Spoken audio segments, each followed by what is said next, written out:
The year was 1947. India was born in chaos, partition, riots, and the largest migration in history. Amidst this turmoil, a remote archipelago, the Lakshadweep, Minicoy and Amindivi Islands, was nearly forgotten. Sardar Vallabhbhai Patel, architect of the new Indian state, received alarming intelligence. A Pakistani naval vessel was en route to claim the islands. The islands, mostly Muslim and isolated, seemed an easy target in the confusion of partition.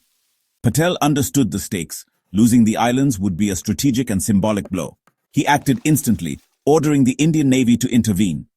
The INS Tyr was dispatched in a silent, urgent race across the Arabian Sea.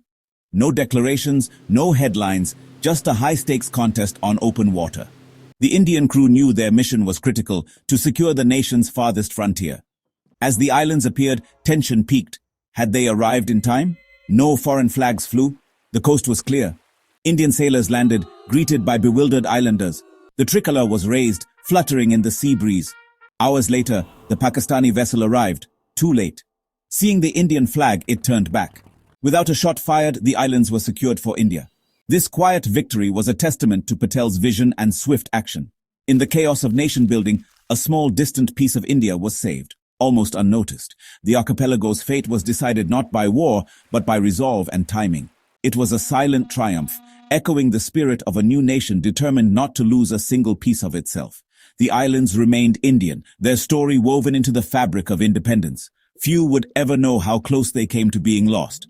But for those who did, it was a reminder. Vigilance and unity matter, even at the farthest edge. The island's quiet rescue was a victory for all of India. It was a moment of unseen heroism, a chapter of history written in silence. The new nation had held together, by a thread, by a flag, by the will to act. Lakshadweep's story began here, with a flag, a ship, and a leader who refused to let go. In the end, it was not just territory that was saved, but the idea of India itself. Sometimes the greatest victories are the ones no one sees. Lakshadweep's history isn't carved in stone. It's whispered in legends and carried by the sea. Ancient mariners, from Greeks to Romans, knew of these islands as vital markers on the Indian Ocean trade routes. Local legend tells of Cheraman Perumal, Kerala's last Chera king, whose mysterious voyage led to shipwrecked searchers settling the islands. These first settlers, Hindus from the Malabar coast, brought their language and customs, laying the cultural foundation. Over time, the island's Malayalam dialect became a living link to Kerala.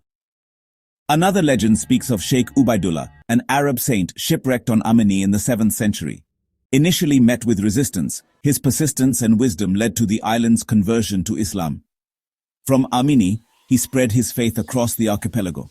Today, Lakshadweep is almost entirely Muslim, and the Ujra Mosque in Kavarati stands as a testament to this legacy. These stories, of shipwrecks, faith and resilience, bind the islands to the mainland and to the wider world.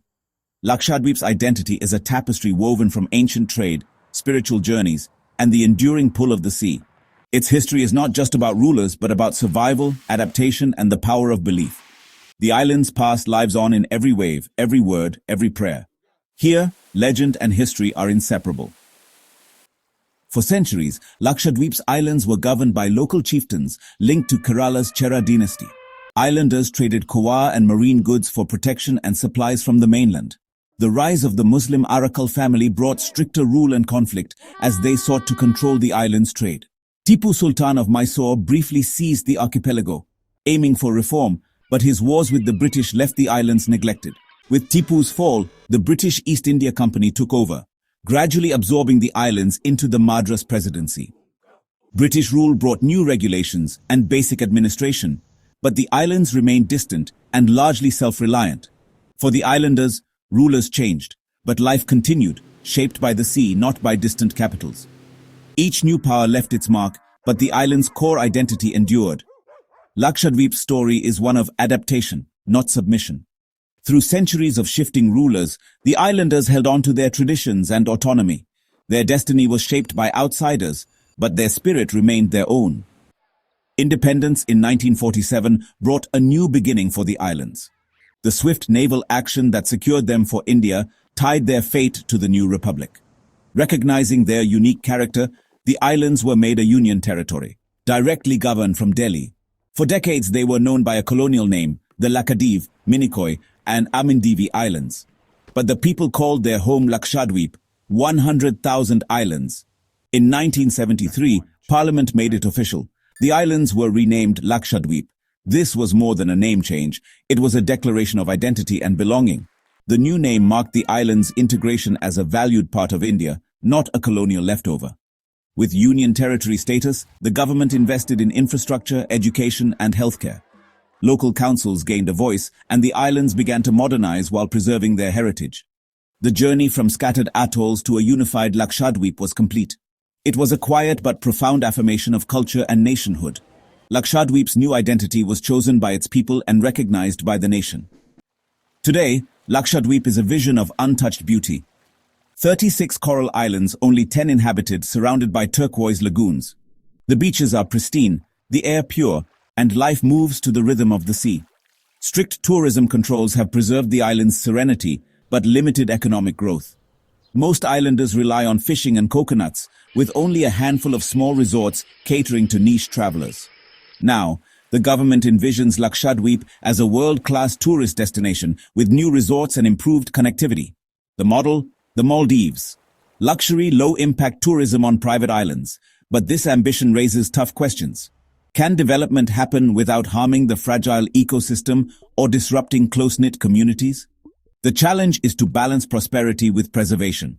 Lakshadweep's future depends on learning from others' successes and mistakes. The island's unique culture and environment must be protected, even as they open to the world. The debate is on.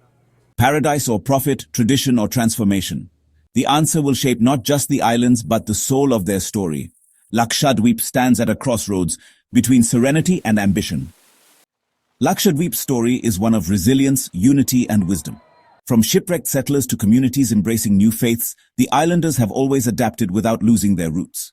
Their deep understanding of the sea has shaped a sustainable way of life. The 1947 rescue affirmed their place in India, not by force, but by belonging. The island's unique culture was welcomed into a diverse, secular nation. As development looms, the lessons of the past are clear.